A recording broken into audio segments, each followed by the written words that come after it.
प्यारे मित्रों नमस्कार। एक बार पुनः स्वागत है आपका ज्ञान गंगा आयुर्वेद क्लासेस में। आज हम बात करने वाले हैं चरक इंद्रिय स्थान का चैप्टर नंबर 9 अर्थात यस्य स्याव निमित्तम इंद्रिय अध्याय, जैसा कि चैप्टर का नाम है। तो आइए देख लेते हैं। इसमें बहुत छोटा सा चैप्टर है, बहुत छोटा पॉइंट पढ़ना है।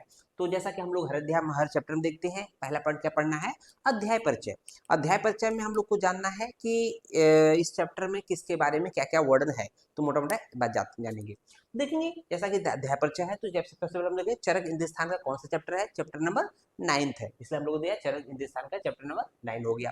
ओके, अब दूसरे नंबर पर हम क्या लिखते हैं? उस चैप्टर का नाम लिख देते हैं। देखेंगे यस्य स्याव निमित्तम इंद्रिय अध्याय। क्लियर? लिख दिया, यस्य स्याव निमित्तम इंद्रिय अध्याय। यहाँ पर एक टर्म पकड़ना है, स्याव। देखेंगे क्या है? स्याव। स्याव आप लोगों ने देखा होगा कि वर्ड, जब वर्ड की बात की थी, प्राकृत वर्ड वैकृत वर्ड, तो यहाँ पर एक टर्म है, एक श्याम होता है, एक स्याव होता है।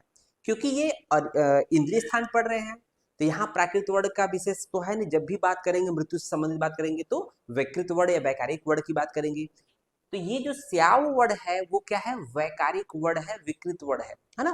तो ये विकृत वर्ड अगर नेत्र से संबंधित, यहाँ पर एक्चुअली जो स्याव नेत्र का जो वर्ड स्याव वर्ड का हो जाए, मतलब उससे संबंधित बात की गई है। तो यहाँ पर जो स्याव है वो वैकारिक वर्ड है, और नेत्र से संबंधित यहाँ पर बात किया गया है, नेत्र का स्याव वर्ड होना, है ना। ये एक तरह से अरिष्ट लक्षण होता है, मृत्यु सूचक लक्षण होता है। तो यहाँ देखेंगे श्याम प्राकृत वर्ड होता है, ध्यान दीजिएगा। श्याम प्राकृत वर्ड है, जबकि स्याव वैकृत वर्ड है, वैकारिक का वैकृत होता है। उसको देखेंगे, क्योंकि जो हम लोग ये बात कर रहे हैं स्याव श्याम की, जो भी स्याव, ये क्या है? नेत्र विषयक अरिष्ट के लिए बोला गया है। तो यहाँ देखेंगे बोला गया है यस्य, मतलब जिस व्यक्ति की, यस्य श्यावे परिध्वस्ते हरिते च अपि दर्शने, है ना, आपन्नो व्याधिर अंताय गेयस्तस्य विजानता। ठीक है, विजानता।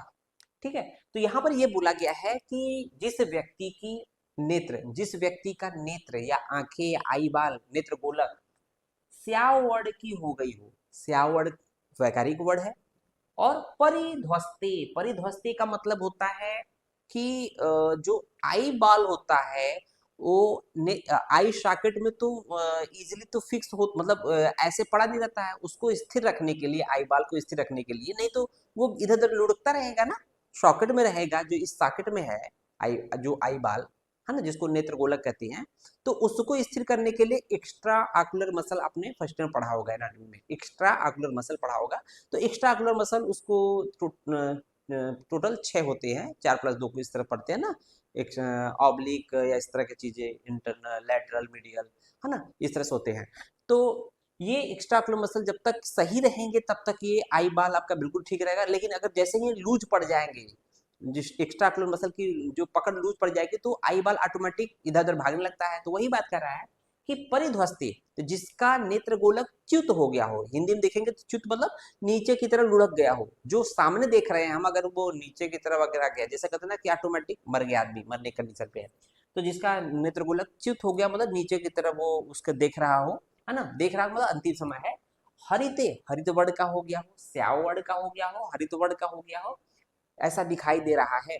तो साथ ही साथ वो व्यक्ति रोग से ग्रसित हो, आपन्नो व्याधिरंताय, अंत व्याधि, व्याधि से ग्रसित है, तो अंताय व्यस्त विजानता, जो उसको, जो विद्वान लोग होते हैं उसको ऐसा मानते कि उसका अंत समय आ गया है, ये छोड़, ये जानकर उसकी चिकित्सा नहीं करते, उसको छोड़ देते, भैया जाओ इसके सेवा भाव करो। ठीक है, तो चरक इंद्रिय स्थान का चैप्टर नंबर 9 का श्लोक नंबर 3 देख रहे थे।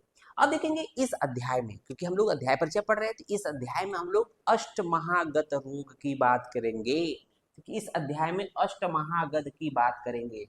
ठीक है, तो अष्ट महागत, अष्ट मतलब 8 हो गया, महागद का मतलब होता है, महा का मतलब महान, बड़ा, गद मतलब होता है रोग। अर्थात ये जो 8 रोग होते हैं बहुत ही भयंकर रोग होते हैं, अगर किसी व्यक्ति को हो जाए तो मृत्यु प्राणों को हरने वाले होते हैं, है ना। तो आइए इसके बारे में डिटेल में बात कर लेते हैं। तो इस सिद्धांत विवरण में नेक्स्ट देखेंगे सेकंड पॉइंट, सिद्धांत विवरण। सिद्धांत विवरण में सिर्फ एक ही पॉइंट पढ़ना है, क्या पढ़ना है? अष्ट महागद। क्या पढ़ना है? अष्ट महागत। यहाँ पर हम लोगों ने कोशिश किया है कि आपको अष्ट महागत से आपका मैटर तो देखा जाए। अगर मोटा मोटा अगर खाली चरक का लिखना हो तो आपका यहीं तक समाप्त हो जाएगा, लेकिन क्योंकि अब सामने वाले को इम्प्रेस करना होता है। दूसरी चीज कि आपका नॉलेज के पर्पज से हम लोगों ने पूरा अष्टमागत संबंधित किसने क्या बोला है उसके बारे में बोलेंगे, देखेंगे। तो यहाँ देखेंगे 8 महागत कौन कौन से होते हैं, तो 8 महारोग भी कहते हैं, ठीक है। तो यहाँ देखेंगे चरक इंद्रिय स्थान का चैप्टर नंबर 9 का श्लोक नंबर 8 और 9 देखेंगे, रेफरेंस जरूर देखेंगे, बुक जरूर ओपन करेंगे, क्योंकि हो सकता है हमने श्लोक गलत लिखा हो, आप उसको करेक्ट करा सकते हैं बच्चों। जो बच्चे करेक्ट कराएंगे मान लेंगे वो ज्यादा तेज है, एक्स्ट्रा टैलेंटेड है, ठीक है। तो देखेंगे वात व्याधि अपस्मारी कुष्ठी सोफी तथा उदरी, वात व्याधि अपस्मारी कुष्ठी सोफी तथा उदरी, गुल्मी च मधुमेही च राजच्छमी च यूनर, ये 2 लाइन का श्लोक अगर आप याद कर लेंगे, वात व्याधि अपस्मारी कुष्ठी सोफी तथा उदरी और गुल्मी च मधुमेही च राजच्छमी च यूनर, तो ये अगर 2 लाइन का आपने याद कर लिया तो इजिली आपका अष्टमहागत रोग इजिली याद हो जाएगा, ठीक है। तो यहाँ देखेंगे ये 8 महागत रोग कौन कौन से होते हैं, वात व्याधि है, अपस्मार है, अपस्मार, ठीक है, एपिलेप्सी बोलते हैं, कुष्ठ रोग स्किन डिजीज हो गया, सोफ एडिमा संबंधित हो गया, चाहे किडनी की वजह से हो या शुगर की वजह से, किस वजह से हो, उदर रोग अर्थात जो भी उदर रोग एब्डोमिनल डिजीज होगी, गुल्म है ना, एब्डोमिनल लंप की बात करते हैं, मधुमेही डायबिटीज की बात करते हैं, राजच्छमा तो जानते हैं ट्यूबरकुलोसिस संबंधित है। ये अगर ये 8 रोग किसी व्यक्ति में हो जाए, ये 8 रोग किसी व्यक्ति में हो जाए तो क्या हो जाएगा, उस व्यक्ति को अचिकित्स्य भवन्ति अन्ते, उस व्यक्ति को अचिकित्स्य मानकर उसकी चिकित्सा नहीं करनी चाहिए।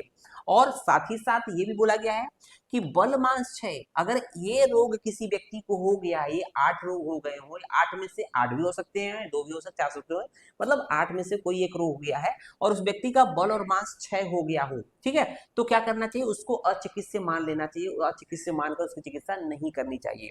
उसको देखेंगे अन्यस्व अन्यस्व अपि विकारेषु, मतलब इन 8 रोग के अलावा भी कुछ ऐसे रोग होंगे अन्य जिसमें ये बल मांस क्षय अगर दिखाई दे रहा है तो भी उसको विद्वान लोग उस रोगी को छोड़ देते हैं, त्याग देते हैं, चिकित्सा नहीं करते हैं, ठीक है।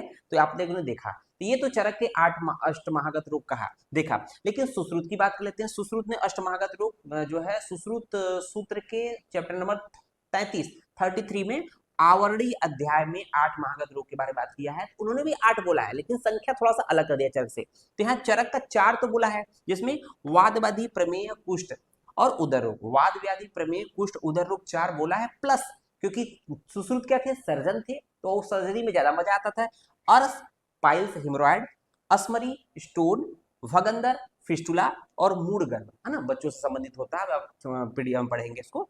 तो अर्थ अस्मरी भगंदर मूड गर्भ 4 के अलावा ये 4 चीजें सुश्रुत ने मानी है, ठीक है, याद रहेंगे। सुश्रुत ने जो अष्टमहागत रोग को जो क्या टर्म दिया है, दुष्चिकित्सीय महागत बोला है, क्या टर्म दिया है, ध्यान दीजिएगा, दुष्चिकित्सीय महागत बोला है, इंपॉर्टेंट पॉइंट है, ठीक है। अब देखते हैं कि अष्टांग हृदय अष्टांग संग्रह ने क्या बोला है। सुश्रुत के जो 8 अष्टमहागत रोग थे उसमें सिर्फ एक चेंजेस किया है, तो सुश्रुत के 7 एज इट इज माने हैं, लेकिन उन्होंने मूड गर्भ के स्थान पर ग्रहणी मान लिया है ना। सुश्रुत के 7 प्लस मूड गर्भ के स्थान पर ग्रहणी कर देंगे अगर, तो यहाँ मूड गर्भ के स्थान पर ग्रहणी कर देंगे तो ये अष्टांग हृदय अष्टांग संग्रह का अष्टमहागत रोग हो जाएगा, इजीली याद हो जाएगा। उसको देखेंगे इन्होंने दोनों लोगों ने वाग्भट मतलब अष्टांग संग्रह अष्टांग हृदय ने अष्टमहागत रोग को महारोग सुदुस्त्रा टर्म दिया है, महारोग सुदुस्त्रा बोला है, ओके। उसको देखेंगे रस रत्न समुच्चय, रसशास्त्र के जो संबंधित ग्रंथ है, उन्होंने चरक के अष्टमहागत, चरक के ही अष्टमहागत की बात किया है, जो 4 चरक के 8 महागत रोग है उन्हीं के बारे में बताया है, लेकिन उन्होंने ये क्या बोला कि ये महागत रोग क्यों होते हैं, अशुद्ध लौह भस्म, अशुद्ध लौह भस्म के सेवन से ये रोग उत्पन्न होते हैं। तो इस तरह से हम लोग का अष्टमहागत रोग उम्मीद है कंप्लीट हुआ है और आपको समझ में आया होगा। अगर नहीं समझ में आता है तो कमेंट बॉक्स में जरूर कमेंट कीजिए, टाइप कीजिए, उसका रिप्लाई हम आगे देंगे। धन्यवाद, जय हिंद, जय आयुर्वेदा।